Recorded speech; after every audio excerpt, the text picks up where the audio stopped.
Сайн байцгаана уу та бүхэнтэй энэхүү бичлэгээрээ дахин уулзж байгаадаа баяртай байна.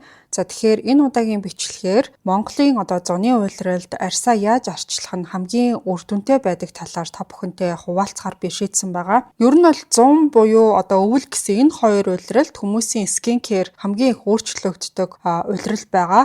За нүүр ерөнхийдөө бол 100 тослогдоод эхэлдэг, нарны тос илүү хэрэг болдог. За зарим хүмүүс болохоор батг гараа, зарим хүнд бүр эсэргээрээ арьс нь таталтаад ингээд хуурайшаад байгаа юм шиг тийм мэдрэмж төрүүлээд арьс нь маш их хуурайшдаг. Тэгэхээр ихэнх хүмүүс бол би өрн ингээд тослог арьстай юм байна. Эсвэл миний арьс арчилгаа маань ерөөсө таархаа болчлоо гэж бодох нь бол элбэг байдаг.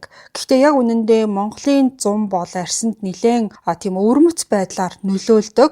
Яагаад гэх юм бол манайх шиг ийм Монгол улсад бол зундаа халуун мөртлөө агаар нь маш хуурай, дээрэс нь салхитай, тоосчлт маш ихтэй болчдөг. Нарны ингээд туяа бол маш хүчтэй болдог байгаа. Тэгэхээр арьс бол гаднаасаа тослогдсон юм шиг санагдж байгаа ч гэсэн дотроосоо тэр чигээр дутагдах буюу ус дутагдaltaй байх нь бол маш элбэг байд юм байна. Тийм болохоор өнөөдөр бүх төрлийн арьсанд тохирох зуны арьс арчилгааны рутин бас миний хамгийн хэрэгтэй гэж боддог жижигхэн тийм зуны скин кер типсүүдийг та бүхэнтэй хуваалцъя гэж бодсон байгаа. За юуны өмнө бол зуны арьс арчилгааны гол зарчим нь юу вэ гэх юм бол хөнгөн байлгах, чигийг хадгалах, нарнаас хамгаалах гэсэн ийм үндсэн 3 хэсэгт хуваагаад ойлгоход болно. За зундаа ер нь бол аль болох арьсаа хуурай байлгах биш, харин усаалтгаас хамгаалах нь бол илүү чухал байдаг. За тэгэхээр хэдүүлээ өглөөний рутинээс шууд яриагаа эхлүүлцгээе. За миний бодлоор бол өглөө хамгийн түрүүнд клинсерээ улиралдаа тааруулаад өөрчлөх нь их чухал гэж боддог.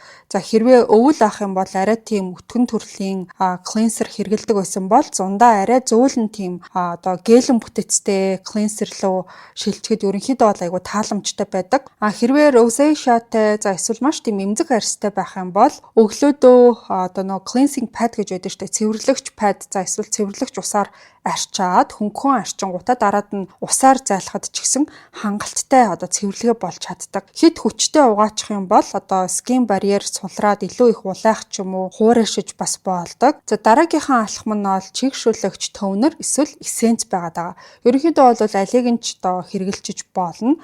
За энэ алхмыг хүмүүс заримдаа алхасдаг ч гэсэн зуны улиралд бол үнэхээр хэрэгтэй алхам байгаа. Тэгэхээр та бүхэн крем буюу хамгийн сүүлийн үе шатыг зузаан түрхэхээсээ илүүтэйгээр тонер эсвэл эссенцээ чигшүүлэгч давхраг болгож хийх нь бол илүү тийм тухтай бөгөөд илүү арьсанд хэрэгтэй байдаг. За зуны улиралд тэгээд альч төрлийн арьсанд хэрэгтэй байдаг хамгийн гол орц найрлагууд нь гэх юм бол гиалуроны хүчил, глицерин, за тэгээд бета глюкан гэдэг орц найрлага байгаа. Энэний талаар би бол дараа нь нэг дэлгэрэнгүй та бүхэн тайлбарлаж өгье гэж бодож байна. Ерөнхийдөө хүмүүсийн тэгж их ойшоогоод байдаггүй бас нэг дутуу үнэлэгдсэн маш сайн орц найрлага байгаа. За тэрнээс гадна пантенол гэсэн энэ 4 орц найрлага бол зуны улиралд бүр хамгийн хэрэгтэй гэд ойлгочих болно. За энэ найрлагууд болохоор чигийг татаад арьсыг тайвшруулахад бол хамгийн их хэрэгтэй байгаа. За дараагийн алхам нь болохоор серум байгаа. За энэнийг бол мэдээж та бүхэн ямар арьстай гэдгээс шалтгаалаад сонгоно гэсэн үг. За таны арьс хуурайшдаг байх юм бол илүү тийм hydrating буюу чиг өгөх серум, за тослогддог байх юм бол niacinamide гэсэн орц найрлагатай бүтээгдэхүүнийг сонгол илүү дээр. За улаадаг байх юм бол Centella эсвэл Panthenol гэсэн орц найрлага түлхүү хэрэглэх нь зүгээр байдаг. За гэхдээ зундаа хэд олон ийм идэвхтэй орц найрлагыг давхарлахгүй байхыг би бол хувьдаа илүүд үздэг. За дараагийн алхам нь болохоор чигшүүлэгч буюу moisturizer. Энэн дээр бол хүмүүс ер нь айгүй их тийм эндүүртийн биелээ 100 ингээд нүүр илүү их тослогдоод байгаа юм чинь энэ чигшүүлэгч moisturizer гэдэг зүйлийг бол хэрэггүй байх гэж бодоод идэг. Гэхдээ яг үнэндээ бол эсэргээрээ байдаг. Moisturizer буюу энэ чигшүүлэгч тосоо алгасахаар арьс бол илүү их ингээд усаа алдаад, чигээ алдаад тэрийгэ нөхөх гэж бүр илүү ингээд арьс маань бол тос ялгаруулад эхэлдэг. Тийм болохоор зундаа moisturizer тосыг алгасах биш, харин түрххийг илүүд үзэх хэрэгтэй. За жишээлх нь гэх юм бол зундаа мэдээж хөнгөн тийм гелэн төрлийн тоос, за lotion, эмүүлс гэх зэрэг зүйлс бол илүү тохиромжтой байдаг. За тэгээ хамгийн сүүлийн хамгийн чухал алхам бол яалтчгүй нарны тос байгаа. За нарны цэсэн дээр би та бүхэнд нэлээд бас дэлгэрэнгүй тайлбар хэлээ явчих. Зарим мэдэхгүй хүмүүс бас байгаа байх. Хэрвээ зуны арьс арчилгаанаас хамгийн чухал нь юу вэ гэх юм бол бүх хүмүүс шууд л одоо нарны тос гэж угаасаа хэлнэ. За SPF 50 нэмэх broad spectrum гэд биччихсэн байх юм бол ерөнхийдөө хамгийн сайн гэд ойлгочих болно. За тэгэхээр SPF 50 гэдгийг бол хүмүүс мэдж байгаах. Харин энэ broad spectrum гэд бичсэн байгаа нь ямар учиртай вэ гэхлээр за нарны одоо нөгөө UVA за UVB гэд туяа одоо байгаад идэв штэ. Тэр туяанаас хоёулангаас нь хамгаалдаг байх юм бол одоо нарны цэсэн дээр broad spectrum гэд биччихсэн байдаг гэж ойлгож болох юм байна. За ялгаа нь одоо энэ UVA, UVB гэдгийн ялгаа нь юу вэ гэхлээр UVA нь болохоор арьсны гүн рүү бүр нэвтэрдэг, коллагенийг задалдаг, арьс унжих, за ингээ нарийн өвчлөө үүсгэх, пигмент үүсгэх одоо ингээ нөгөө нарнаас болоод ингээ сэвхтэй болчтой шүү дээ. Тэр гэсэн үг. За тэгээд арьс эрт хөгшөрөхөд одоо энэ UVA гэд туяа бол маш их нөлөөлдөг юм байна. За тэгээ энэ нь болохоор өдөр болгон буюу бүр ингээд үйл эрхэг үед ч гэсэн энэ туяа маань бол одоо байсаар байдаг гэсэн үг. Бас тэрнээс гадна шилээр ингээд нэвтэрч чаддаг гэсэн үг юм байна. Тэгэхээр та бүхэн одоо гэртээ ингээд байж захтаа ч гэсэн нарны тос түрхээчээ гэдэг нь иймэрхүү одоо утгатай гэдээ ойлгочих болно. За UVB туяа гэдэг нь яадаг вэ гэхлээр арьсны гадаргууд илүү их нөлөөлдөг.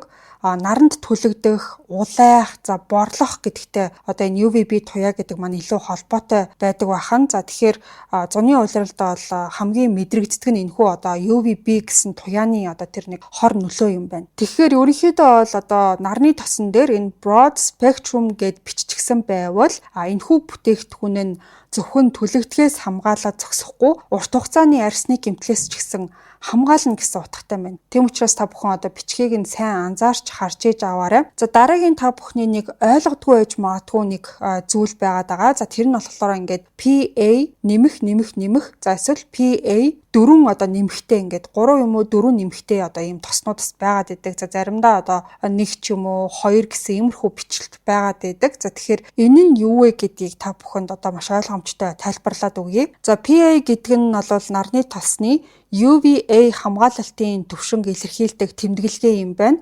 За урдны одоо ярьсан шиг UVA гэдэг нь одоо пигмент үүсгэх, арьсны унжилт, үрчлээ, фотоэйжинг буюу одоо нарнаас шалтгаалсан тийм одоо хөгшрөлт илүүтэй тийм холбоотой одоо нарны туяа байгаад байгаа. Тэгэхээр PA гэдэг маань UVA хамгаалалт, за харин SPF гэдэг маань UVB хамгаалалт гэж бодоход бол илүү та бүхэнд амархан ойлгогдож байгаа.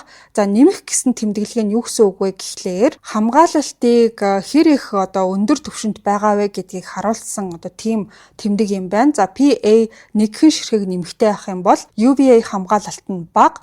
За 2 нэмэгтэй авах юм бол дунд, за 3 нэмэгтэй авах юм бол өндөр, 4 нэмэгтэй байх юм бол маш өндөр гэсэн иймэрхүү одоо ялгаа харагдчихна гэсэн. За тэгэхээр PA 3 нэмэгтэй авах юм бол өндөр хамгаалал, өдөр тутмын одоо хэрэглээнд ихэнхдээ сайн байдаг. За жишээ нь одоо оффист суугаад ажилладаг, ерөнхийдөө хот дотор байдаг, гадуур одоо богино хугацаанд гарч байгаа үед бол PA 3 нэмэгтэй нь та бүхэнд хэрэгтэйгээ ойлгож болно. За харин PA 4 нэмэгтэй байх юм бол маш өндөр UVA хамгаалалт болж өгнө. За энэ нь болохоор удаан хугацаанд одоо гадуур гардаг, гадаа байдаг тийм хүмүүст бол илүү одоо давуу талтай гэсэн. За жишээлх нь одоо өдөржин гадуур явах, аялах, ууланд гарах, одоо машин их барьж явах, цонхон талд одоо суух, оффист байлаа ч гэсэн цонхон талдаа түлхүүс суух, машины цонхон талд нь одоо ингээд сууж явах, маш тийм хүчтэй одоо нартай өдөр болвол энэ 4 нэмэгтэйг нь авал та бүхэнд илүү одоо сайн үйлчлэгээ үзүүлж таныг хамгаалах нэ. Тэгээ өнөөдрийн яриан дээр хэдүүлээ чинь зуны арьс арчилгааны талаар ярьж байгаа учраас мэдээж PA 4 нэмэгтэйг нь та бүхэн сонгох юм бол илүү сайн хамгаална гэдээ ойлгочих болно. Ялангуяа зуны Монгол бол маш тийм одоо халуун мөртлөө салхитай, шороотой, тоостой байгаад идэг учраас PA 4 нэмэгтэйг нь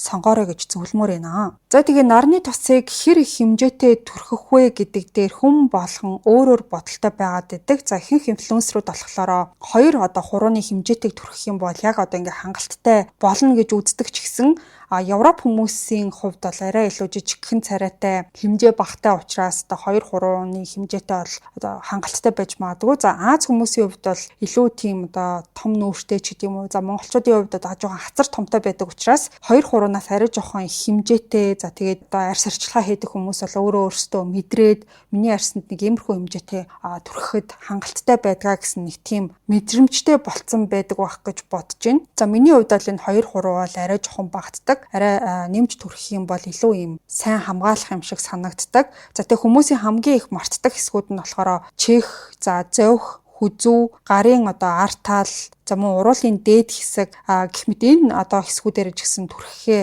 битгий мартаарай. За хэрвээ гадаа удаан та байх бол 2-3 цаг тутам дахиад түрхэх нь бол хамгийн зөв байдаг. Энэн дээр бол би та бүхэнд одоо нөгөө роллертой гараа хүрхгүйгээр ингээд шууд түрхдэг нарны тус байх юм бол тэрийг одоо гарандаа хүзүүндээ түрхэхэд маш эвтэйхэн юм шиг надад санагддаг. Бас сүүлийн үед нөгөө цацдаг санскрин нэлээд харагддаг болсон билээ. Тэгэхээр будагтай үедээ эсвэл одоо гараа нүүрэндээ одоо хөргмээргүй үедээ цацаа явж ивэл бас их тааламжтай санагдсан. Хүүхдүүдэд бас тэр доороосоо ингэж түлхэж гарч ирээд бохор гараа хүрхэхгүйгээр нүүрэндээ түрхдэг тиймэрхүү одоо роллертой нарны тус байх юм бол хэрэглэхэд бүр айгүй эвтэйхэн юм байлээ. Тэгээ ерөнхийдөө нэмээд давхарлаа түрхэхэд ч гэсэн хамгийн тохиромжтой хувилбар бол яалтчгүй роллертой нарны тус гэж би бодсон. За тэгэхээр оройн одоо рутин лугээ хэдүүлээ оръё.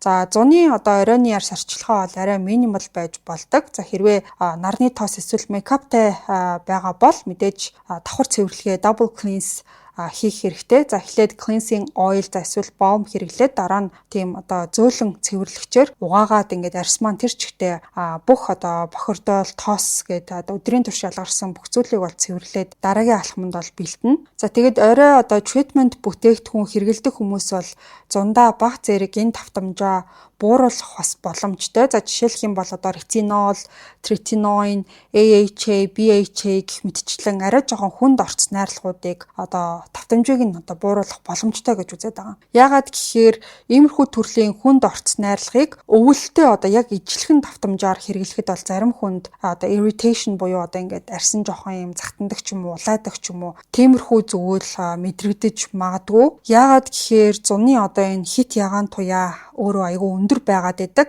Тийм болохоор арьсаа ерөнхийдөө өөрөө ажиглаж агаад өөрөө мэдрээд тэг давтамжаа ер нь тохируулах нь бол хамгийн зөв. За тэг дараа нь болохоор чигшүүлэгч тосоо ол төрөх нь орой бол өглөөнөөс арай илүү тийм арьсандаа тэжээл өгөх тосыг түрхүүл илүү дээр байдаг. Гэхдээ энэ нь бол маш тийм хүнд төрлийн хэтэрхий өтгөн бүтцтэй байх бол албагүй. Ерөнхийдөө бол арьсны бариараа тавьшруулад шөнийн турш чигээ хадгалдаг байхад хангалттай. За тэгэхээр одоо би та бүхэнд өөрийнхөө хувьд хамгийн хэрэгтэй гэж боддог жижиг типсүүдийг хуваалцъя гэж бодож байна. За нэгдүгээрт болохоор нарны тосоо 2 нэмгэн давхаргаар түрхэх тийм арга байгаад байгаа. За нэг удаа ингээд хит их бөөнөр нь түрхэх биш.